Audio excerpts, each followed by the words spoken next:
வணக்கம் நண்பர்களே. தந்தைவிடு மன்னிப்பு பாகம் 25. இந்த கதை பிடிச்சா லைக் பண்ணுங்க, கமெண்ட் பண்ணுங்க, சப்ஸ்கிரைப் பண்ணிக்கோங்க. இது உயிரை உள்ளே வரட்டுமாவோட தொடர்ச்சி தான். அதை கேட்டுட்டு இதை கேட்டீங்கன்னா கதை தெளிவாக புரியும்.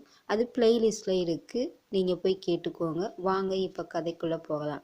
ராஜா அவனை கட்டி கொண்டு நிற்பதை பார்த்த பாலமுருகனுக்கு சலிப்பாக இருந்தாலும், சொல்லி தொலைறேன்டா விட்றா, அதான் முதலிரவு நடக்கக்கூடாதுன்னு கல்லை போட்டீங்கல்ல, அப்புறம் என்ன, என் காதல் கதையை சொல்கிறேன், அதை என் மனைவியோட சேர்த்துக்கிட்டு சொல்கிறேன், அவளையும் கூப்பிட்டு வந்து உட்கார வச்சு சொல்கிறேன், அப்பயாவது என் காதல் என் மனைவிக்கு புரியுமான்னு பார்க்கிறேன் என்று அவன் உள்ளே சென்று கொடிமலரை அழைக்க, கொடிமலரும் தலையை கவிழ்ந்தவாறு வந்து அவன் அருகில் அமர்ந்து கொண்டார். சத்தமே இல்லாமல் சகுந்தலாவும் அண்ணன் சொல்லும் கதையை கேட்க ஆர்வமாக வந்து அமர, வீரகாளியும் சிவனேசனும் சற்று தள்ளி அமர்ந்தார்கள். மகன் சொல்லும் கதையை கேட்பதற்கு ஆர்வமாக. எப்படி இந்த பிள்ளையை கல்யாணம் பண்ணி வந்தான் என்பதை கேட்க அவளுக்கு ஆர்வம்தான். அவள் மீது இருந்த நேசத்தை வெளிப்படுத்த ஒரு வாய்ப்பு என்று பாலமுருகனும் கதையை சொல்ல ஆரம்பிக்கும் முன், வரதன், எப்பா இருப்பா, பக்கத்தில் வந்து உட்காந்துக்கிறேன், நீ பேசுறது என் காதலை விழுகாமல் போயிடுச்சுன்னா உன் காதல் காட்சியை என்னால் கேட்க முடியாது, வருங்காலத்தில் எனக்கும் பயன்பட்டாலும் பயன்படும் என்று சொல்லிக்கொண்டே சகுந்தலாவை பார்க்க, சகுந்தலா கண்ணை நோண்டி விடுவேன் என்பது போல் செய்கை செய்ய, இந்த பக்கம் திரும்பினானதடி கண்ணை நோண்டுவேன், இன்னுமே இந்த பக்கம் திரும்பவே மாட்டேன் என்று பாலமுருகனை பார்த்து திரும்பி அமர்ந்து கொண்டான். ராஜாவோ அவன் பக்கத்து சொல்லு மாப்பிள்ள நான் போய் பாப்கார்ன் ஏதாவது எடுத்துகிட்டு வந்துடவா என்று வரதன் பாலமுருகனை பார்க்க, அடி வாங்கி சாகாமல் ஒழுங்கா உட்காரு என்று சொல்ல, சரி பாப்கார்னா முக்கியம், கதை தான் முக்கியம் என்று அவன் உட்கார. நம்ம மினரல் வாட்டர் கம்பெனி ஆரம்பித்த புதுசு, இவங்க வீட்டு பக்கத்தில் தான் மினரல் வாட்டர் கம்பெனி ஆரம்பித்தேன். நம்ம கம்பெனியில் வேலை பார்க்குற ஒரு அக்கா தான் இவளை கூப்பிட்டு வந்தாங்க. வந்தபோது நான் பார்த்து அதிர்ந்துச்சிட்டேன், என்னக்கா சின்ன பிள்ளைய போய் கூப்பிட்டு வந்திருக்கீங்க அப்படின்னு சொல்லிட்டு. இல்லைப்பா, குடும்ப கஷ்டம், அதான் வேலைக்கு வருது, காலேஜ் போகணுன்னு ஆசைப்படுது, ஆனால் அழுப்ப வசதி இல்லை, ஒரு வருஷமாக சும்மா வீட்டில் தான் இருக்குது, அதான் இங்கே வந்து வேலை பார்த்தா ஏதாவது காசு கிடைக்கும், அதை ஒழிச்சு அடுத்த வருஷம் காலேஜில் சேர்ந்துக்கோ அப்படின்னு சொல்லி கூப்பிட்டு வரேன்னு அந்த அக்கா சொல்லும்போது இவளை பார்த்தா தலை நிமிர்ந்து என்னை பார்க்கவே இல்லை. அப்புறம் என்னாச்சு மாப்பிள்ள, அப்புறம் எப்படி மூஞ்சியை பார்க்காமையாவா வேலை கொடுத்த என்று வரதன் கேட்க, மூஞ்சியை பார்க்காமலாம் வேலை கொடுக்கல, இன்டர்வியூ பண்ணி தான் வேலை கொடுத்தேன். ஆமாம், அந்த கேனில் தண்ணி அடித்து வைக்கிறதுக்கு ஒரு இன்டர்வியூ ஒன்று தான் கேடு என்று வரதன் இருக்க. இப்போ கதை வேணுமா வேணாமா? வேணும், நீ சொல்லு. அக்கா, மூஞ்சியை பார்த்தா தான் வேலை தர முடியும், அந்த பொண்ணை நிமிந்து பார்க்க சொல்லு, 18 வயசுக்கு மேலே இருந்தால் தான் என் கம்பெனியில் வேலைக்கு சேர்த்துக்கிடுவேன் என்று சொல்ல, வேகமாக கொடிமலர், சார் எனக்கு 18 வயசு முடிஞ்சிருச்சு, நேற்று தான் முடிஞ்சிச்சு, அதான் வேலை தேடி வந்தேன் என்று பதமாக பேச, அவள் குரலை கேட்டு இனிமையாக அதிர்ந்தான். குழந்தைத்தனமும் இல்லாமல் குமரித்தனமும் இல்லாமல் ரெண்டும் கட்டா குரலாக இருந்தது. சரி, உங்கள் சர்டிஃபிகேட்டை எடுத்துகிட்டு வாங்க என்று சொல்ல, அவள் கையில் இருந்த சர்டிஃபிகேட்டை நீட்ட, மார்க்கெல்லாம் பார்த்து அதிர்ந்து, ஏன் மேற்கொண்டு படிக்கலை? அதான் சொன்னேனே தம்பி, இந்த பிள்ளையோட அப்பா இப்போ தான் இறந்தாங்க, அவங்க அம்மாவுக்கு குடும்பத்தை நடத்தவே கஷ்டமாக இருக்குது, இதில் இந்த பிள்ளையை எங்கே படிக்க வைக்க, அதான் வேலை தேடி வந்திருக்கு, ஒரு வருஷம் வேலை பார்த்துட்டு அதுக்கப்புறம் படிக்கிறேன்னு சொல்லுது. சரி, அதுவும் நல்லது தானே, சொந்த காசில் படித்தா தானே படிப்போட அருமையும் தெரியும், காசோட அருமையும் தெரியும் என்று சொல்லி கொண்டிருக்கும் பொழுதே பாலமுருகன், நான் வேணா இந்த பொண்ணு படிக்கிறதுக்கு உதவுறேன், இந்த பிள்ளை போய் படிக்க சொல்கிறீங்களா, வேலைக்கு வேணாம் சார், எங்கள் அம்மா யார்கிட்டையும் இலவசமாக எதுவும் வாங்கக்கூடாதுன்னு சொல்லியிருக்காங்க, எங்களுக்கு படிக்க தெரியும், நான் வேலை பார்த்து சம்பாதிச்சு அதிலேயே படிச்சுக்கிடுவேன், கரஸில் அப்ளை பண்ணலான்னு தான் இருக்கேன் என்று சொல்ல, அவளது தன்னம்பிக்கையும் தைரியமும் யாரிடமும் எதையும் எதிர்பார்க்கக்கூடாது என்ற குணமும் அவனுக்கு மிக பிடித்து விட்டது. சரி அக்கா, இப்போதைக்கு இங்கே அந்த கேனில் தண்ணி ஃபில் பண்ணுற வேலை தான் இருக்குது, 1 லிட்டர் பாட்டில் 5 லிட்டர் பாட்டிலு அதுக்கு தான் ஃபில் பண்ணுற மாதிரி இருக்கும், இந்த பிள்ளைக்கு சரியான்னு சொல்லி கேளு என்று சொல்ல, சரிங்க சார், ஆனால் எப்போ சம்பளம் தருவீங்க, எவ்வளோ சம்பளம் தருவீங்க, வார சம்பளமா மாத சம்பளமா என்று வேகமாக ஆர்வமாக கேட்ட கொடிமலரின் சிறுபிள்ளைத்தனத்தை பார்த்து, உங்களுக்கு எப்படி வசதியா அப்படியே தரேன் என்று இழுத்தான்.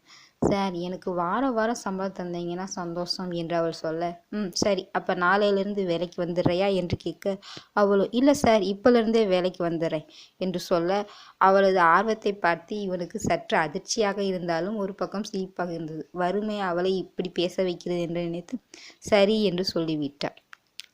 அதன் பிறகு அவனை பார்க்கும் போதெல்லாம் ஒரு தலையசிப்பு. Good morning sir, good evening sir, good night sir. இதை மூன்றையும் மறக்காமல் தவறாமல் சொல்லும் அவளை பார்க்கும் பொழுதெல்லாம் இவனுக்குள் ஏதோ ஒரு பரவசம். இப்படியே 6 மாதம் காலம் ஒரு முதலாளி ஒரு தொழிலாளி என்ற உறவு முறையிலே அவர்களுக்குள் சென்று கொண்டிருந்தது. ஆனால் அவளை பார்க்க வேண்டும், அவளுடன் பேச வேண்டும் என்ற எண்ணம் மட்டும் அவனுக்கு அடிக்கடி வரும். அப்பொழுதெல்லாம் அவள் எங்கிருக்கிறாளோ அங்கே இவனது ஜாகை இருக்கும். ஏதாவது வேலை சொல்வது போல் அவளிடம் போய் நின்று கொள்வான். இதை எடு, இந்த லேபிளை விட்டு, அந்த கேனோட மூடி நல்லா இல்லை, வேற மூடி மாற்று, 5 லிட்டர் தண்ணியை கரெக்டாக ஃபில் பண்ணு, வாட்டர் பாட்டிலை நல்லா க்ளீன் பண்ணு, ஸ்மெல் வராமல் பார்த்துக்கோ என்று ஏகப்பட்ட வேலையை வேண்டுமென்று அவளிடம் சொல்லி கொண்டிருப்பான். அவனது மினரல் வாட்டர் கம்பெனியிலிருந்து தான் அந்த ஊரில் நடக்கப்படும் அனைத்து விஷயங்களுக்கும் தண்ணீர் எடுத்து செல்லப்படும். கல்யாணம், காதுகுத்து, அரசியல் கட்சி ஊர்வலங்கள் போன்ற பொது நிகழ்ச்சிக்கும் இவனிடமிருந்து தான் வாட்டர் பாட்டில் சப்ளை செய்யப்படும்.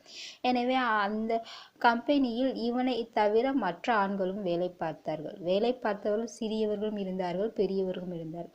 அதில் உள்ள இளவட்ட பசங்களுக்கு கொடிமலர் மீது ஒரு பார்வை.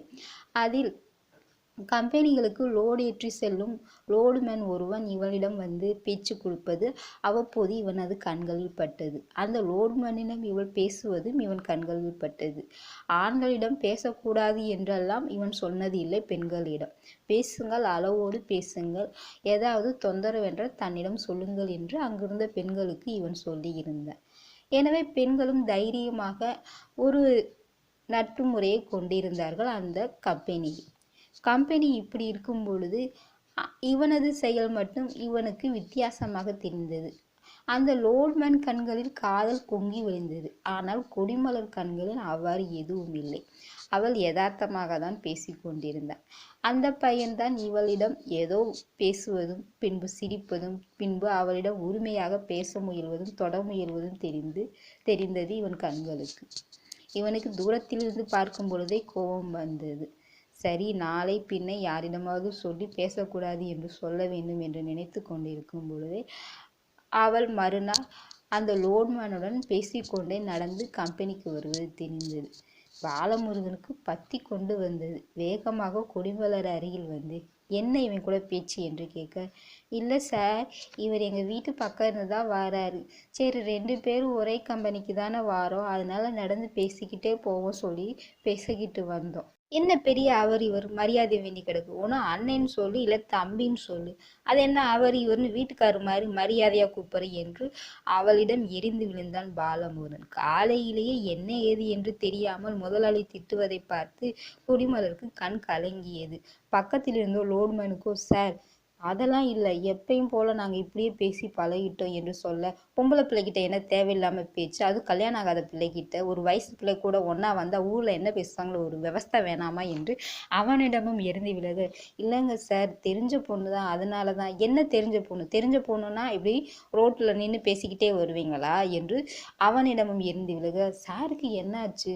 உங்களுக்குள்ள ஒன்றும் இல்லைன்னா நல்லபடியாக பேசி சிரிங்கன்னு தானே சொல்லுவார், இப்போ என்ன இப்படி பேசுகிறாரு என்று அவன் தெரியாமல் கண்ணா பின்னாவென்று முழிக்க, கொடிமலர் கண் கலங்கியவர், இனிமே பேசலை சார் என்று அழுது கொண்டே அவள் உள்ளே செல்ல அதுவும் அவனுக்கு கஷ்டமாக இருந்தது. இவ யாருக்கிட்ட பேசினா நமக்கு என்ன, நமக்கு ஏன் பத்திக்கிட்டு வருது என்று அவன் உள்ளே நினைத்து கொண்டு அவன் கை காப்பை திருகி விட்டு அருகில் இருந்த ராயல் புல்லட்டை எடுத்து சென்று விட்டான். மனசெல்லாம் மாறவே இல்லை. இவன் எப்படி இவன் கூட பேசி சிரிக்கலாம் என்று மனசு பொங்கி கொண்டே வந்தது. பொங்கிய வேகத்திலே தனது வீட்டுக்கு வண்டியை விட்டான். வீரகாளியும் பாஞ்சாலியும் தான் வாசலில் உட்கார்ந்து ஏதோ செய்து கொண்டிருந்தார்கள். இவன் வண்டி சத்தத்தை பார்த்த பாஞ்சாலி, மாமா என்ன இவ்வளோ வேகமாக வந்துட்டீங்க? மாமை மக வந்திருக்கான்னு சொன்னோன்னே அங்கேருந்து இங்கே தூக்கிட்டு வந்துடுச்சா என் நினப்பு என்று சொல்லி கொண்டிருக்கும் பொழுது அப்பொழுதுதான் பாஞ்சாலி என்ற ஒரு ஜீவன் தன் வீட்டில் இருப்பதையே பார்த்து, நீ எப்போ வந்த என்று சொல்ல, நான் இப்போதே வந்தேன், வந்தோடனே என்னை பார்க்கணுன்னு என் மாமாவுக்கு நினப்பு வந்துருச்சு போல, அதான் இங்கே வந்துட்டேங்க என்று சொல்லி கொண்டிருக்கும் பொழுது, சகுந்தலா எப்படி இருக்கு? நல்லா இருக்கு. வந்திருக்கா என்று கேட்க, ஏன் உங்கள் தங்கச்சி மட்டுமே உங்களுக்கு கண்ணு தெரியுமா, எங்களையெல்லாம் தெரியாதா என்று இழுத்து கொண்டே வந்தான் வரதன். தெரியுது, என் தங்கச்சி தான் பார்க்கணும் போல இருக்கு, கண்ணுக்குள்ளே இருக்கு, வந்திருக்கா இல்லையா என்று கேட்க, நான் வந்ததுக்கப்புறம் உன் தங்கச்சி வராமல் இருக்குமா என்று